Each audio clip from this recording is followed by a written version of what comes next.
Hello friends, మనం ఈ భూమి మీదకు అతిథులుగా వచ్చాము.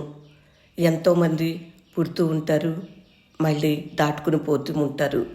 కానీ ఈ మధ్యకాలంలో మనం జీవించాం చూడండి, అదే మన తర్వాత జనులు చెప్పుకునే చరిత్ర.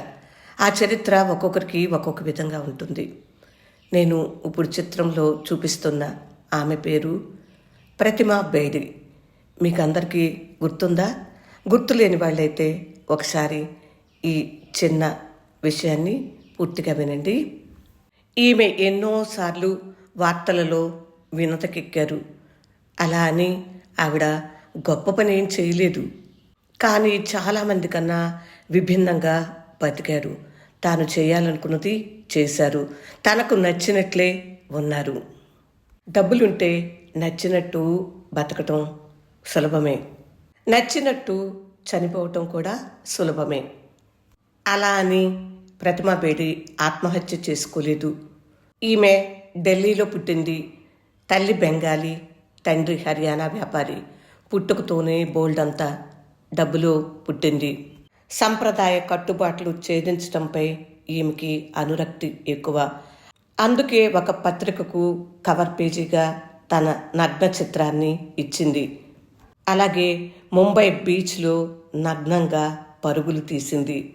ఆ రకంగా వార్తలకెక్కింది. కబీర్ బేడిని పెళ్లి చేసుకుంది. 2 పిల్లలు పుట్టారు. కొడుకు మానసిక వ్యాధితో చనిపోయాడు. జీవితం నిస్సారంగా అర్ధరహితంగా సాగిపోతున్నట్లు అనిపించింది. ఆ దశలో ఆమె గురు కేళూచరణ్ మహాపాత్ర శిష్యురాలుగా మారిపోయింది. డ్యాన్స్ నేర్చుకుంది. నేర్చుకోవటం కూడా ఆషామాషిగా కాదు, పరిపూర్ణంగా నేర్చుకుని అనేక ప్రదర్శనలు ఇచ్చింది. తర్వాత నృత్యగ్రామ్ అనే ఒక నర్తనాశ్రమం కట్టింది. అది ఒక్క ఒడిశా కోసమే కాదు, అన్ని రకాల శాస్త్రీయ నృత్యాలలో ఉచిత శిక్షణ ఇచ్చే పాఠశాల, నర్తనశాల. ఆ జీవితం కూడా ఆమెను నిరాశపరిచింది. మళ్ళీ కొత్తదనాన్ని వెతుక్కుంది. తరచూ హిమాలయ యాత్రలు చేసేది. మానస సరోవర్ యాత్రకు బయలుదేరింది. అప్పుడు మంచు చర్యలు విరిగిపడి ఆ యాత్రికుల బృందంలో కూరుకుపోయింది. అప్పుడు కొందరి అవశేషాలు దొరికాయి, కానీ ప్రతిమా బేడి అవశేషాలు మాత్రం దొరకలేదు. ఆమె మహాప్రస్థానం ఎక్కడ ముగిసిందో ఎవరికీ తెలియదు.